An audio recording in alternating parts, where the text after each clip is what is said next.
আসসালামু আলাইকুম ওয়া রাহমাতুল্লাহি ওয়া বারাকাতুহু। আশা করি মহান আল্লাহ রাব্বুল আলামিনের অশেষ রহমতে আপনারা সকলেই ভালো আছেন। দিনী ভাই ও সম্মানিত বোনেরা, আজ আমি আপনাদের মাঝে যে একটি দোয়া ও একটি সূরার আমল নিয়ে উপস্থিত হয়েছি। আপনারা যদি ঘরের দরজায় দাঁড়িয়ে ছোট একটি সূরা মাত্র 3 বার পাঠ করেন, মাত্র 21 দিনের মধ্যে ওই ঘরে শুধু টাকা আসতেই থাকবে, টাকা শুধু আসতেই থাকবে ইনশাআল্লাহ। টাকা রাখার জায়গা পাবেন না ইনশাআল্লাহ। দোয়াটি মাত্র 7 বার ও সূরাটি মাত্র 3 বার পাঠ করবেন। ওই ঘরে নদীর জোয়ারের মতো, নদীর স্রোতের মতো টাকা আসতেই থাকবে, আসতেই থাকবে ইনশাআল্লাহ। দিনী ভাই ও বোনেরা, পৃথিবীতে যত জীব আছে সর্বপ্রকার জীবনের জিম্মাদার মহান আল্লাহ পাক রব্বুল আলামিন। আল্লাহ রাজ্জাকুন, আল্লাহ উত্তম রিজিক দাতা। কখনো মনে করবেন না আপনারা চাকুরি, জমি আপনার রিজিক বা আহারের ব্যবস্থা করছে। আমরা অনেকেই কথার ছলে বলি, গাভীটা যদি এই অভাবের সময় 3 কেজি দুধ না দিত তাহলে খাদ্যের অভাবে মরে যেতাম। এই ধরনের কথা কখনো বলবেন না, এটা হলো শিরক। আপনাদের কোনো গাভী বা ছেলে সন্তান না থাকলেও মহান আল্লাহর রিজিকের ব্যবস্থা করবেন ইনশাআল্লাহ। আমরা মানুষ রিজিকের জন্য পঙ্গপালের মতো ছোটাছুটি করছি। Italy, Germany, Korea, America, Saudi Arab ইত্যাদি দেশে মানুষ যাচ্ছে রিজিকের জন্য। প্রকৃতপক্ষে দিনী ভাই ও বোনেরা, উত্তম রিজিকের মালিক মহান আল্লাহ রাব্বুল আলামিন। মুসলিম ভাই ও বোনেরা, আজকের আমলটি করেন। মহান আল্লাহ পাক রব্বুল আলামিন আপনার আমলে সন্তুষ্ট হয়ে অফুরন্ত রিজিকের ব্যবস্থা, ধন সম্পদ, টাকা পয়সা, সম্মানের মালিক আল্লাহ পাক ব্যবস্থা করবেন ইনশাআল্লাহ।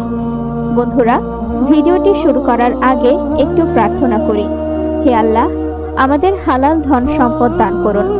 যারা হালাল ধন সম্পদ পেতে চান সকলে কমেন্টে লিখুন আমিন, এবং এই ভিডিওটিতে একটি লাইক দিন।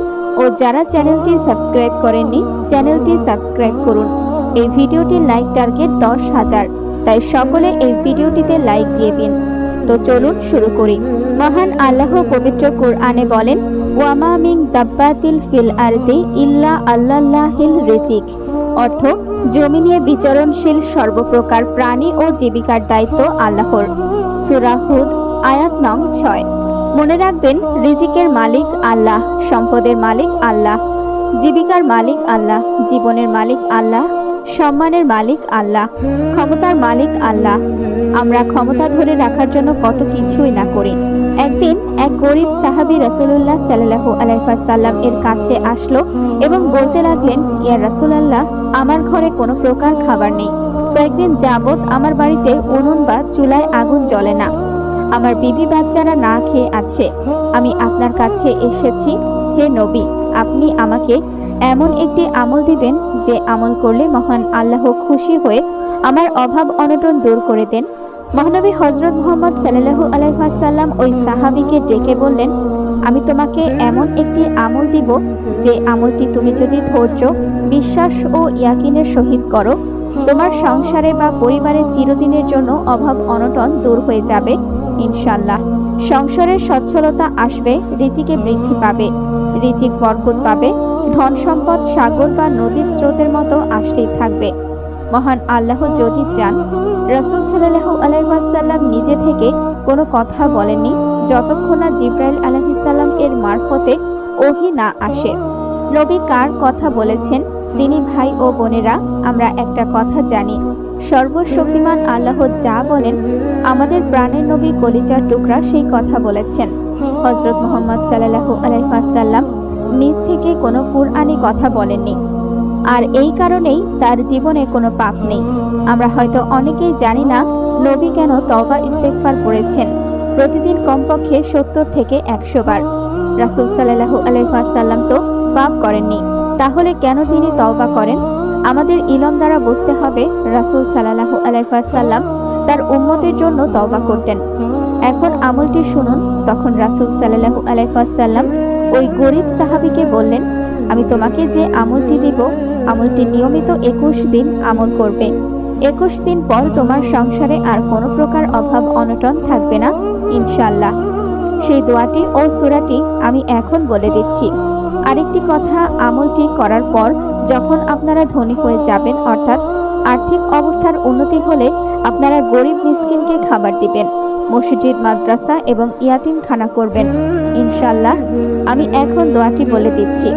আল্লাহর সবচেয়ে প্রিয় দোয়া সুবহানাল্লাহি ওয়া বিহামদিহি সুবহানাল্লাহিল আযীম আস্তাগফিরুল্লাহ। অর্থ মহান সেই আল্লাহ এবং তারই সকল প্রশংসা। মহান সেই আল্লাহ যিনি সর্বোচ্চ মর্যাদার অধিকারী। এরপর যেই সূরাটি বলবো সেই সূরাটি হলো সূরাতুল ইখলাস। কুল হুয়াল্লাহু আহাদ আল্লাহুস সামাদ লাম ইয়ালিদ ওয়ালাম ইউলাদ ওয়ালাম ইয়াকুল লাহু কুফুয়ান আহাদ। দিনী ভাই ও বোনেরা, আল্লাহর প্রিয় দোয়া ও সূরা ইখলাস শুনলেন। এখন আমলের নিয়ম জেনে নিন।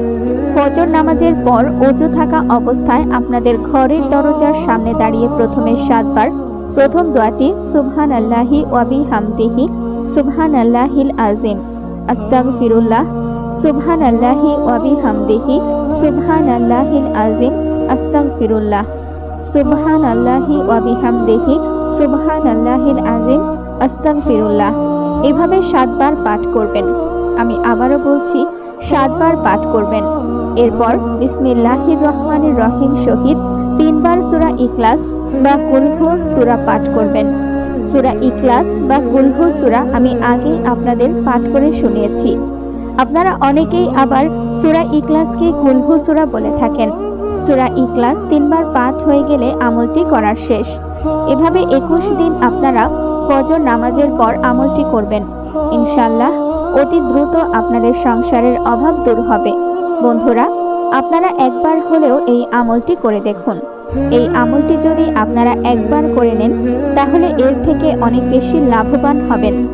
যদি আপনারা দারিদ্রতায় ভুগে থাকেন অথবা আপনি অনেক পেরেশানিতে আছেন এবং আপনারা অনেক বেশি অভাব অনটনে রয়েছেন, তাহলে আপনারা এই আমলটি একবার করুন। আপনাদের দারিদ্রতা, অভাব অনটন, পেরেশানি সকল সমস্যা কিছু দূর হয়ে যাবে। এই আমলটি করার ফলে আপনাদের বাসায় অনেক বেশি ধন সম্পদ চলে আসবে।